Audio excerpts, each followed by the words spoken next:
Hey everybody, I have another happy story for you today, and this is going to be one of Ashley's cases. So, welcome back to Client Stories with Amy.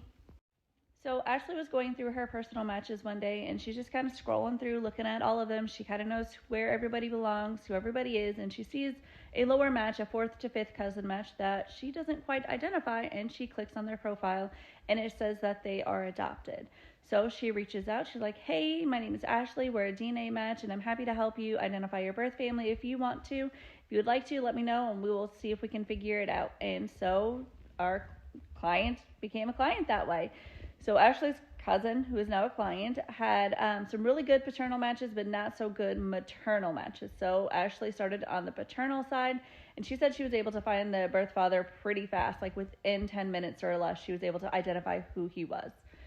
Got the client into contact with her while Ashley was working on the maternal line, and Ashley couldn't get anywhere. It had looked like that the birth mother was from either another country or she was from immigrant parents. There was just very, very low centimorgan matches. She had one really, really high match that was at like maybe a half sibling range. After that, everything drops to under 50 centimorgans. So Ashley is working this line. She's looking at that half sibling-ish range match and notices that person was adopted too. So while all of this is going on, Ashley's working that maternal line while our client is in contact with the biological father, and he's giving some details about the whole situation of her adoption.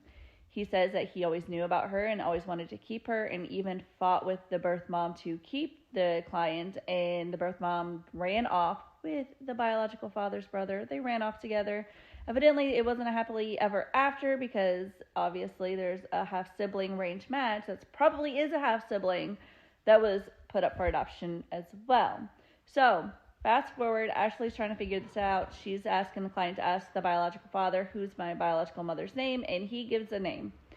So we have a name, can't connect it to the DNA matches because, again, there's not much to go on. And so Ashley reaches out to this half-sibling range match. Hey, this might be a surprise. I'm looking to see if you can help us with the family tree. Do you know anything about your family? Da-da-da-da. And she's like, I was adopted.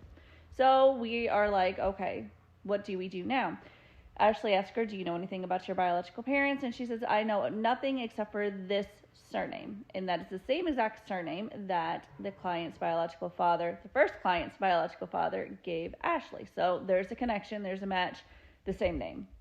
So when the DNA is failing us, what we tend to do is look on public records and see if we can identify who this person is. See if we can find somebody with a name match, age match, location match, something to reach out. Hey, did you have two children that you gave up for adoption, XYZ? Any of these details match? Sometimes when we cannot get the DNA to fit, we can't make any most recent common ancestor connections.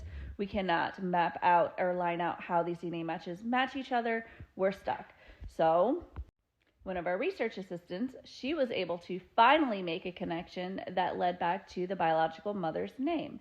And surprise, surprise, the biological mother's parents were immigrants, and that explains why the DNA was so little and why we couldn't make any connections. The second client from this situation, she actually was able to get in touch with the biological mother via Zoom. That's how they met for the first time.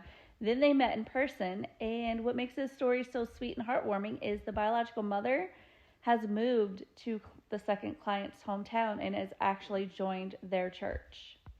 I think that is so sweet and so heartwarming that she felt that connection to move to the same town and join the church family with her biological child that she gave up for adoption.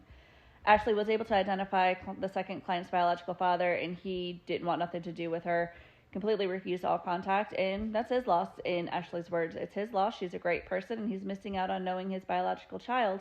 But that's it for today. I'll see you guys later. Bye, everybody.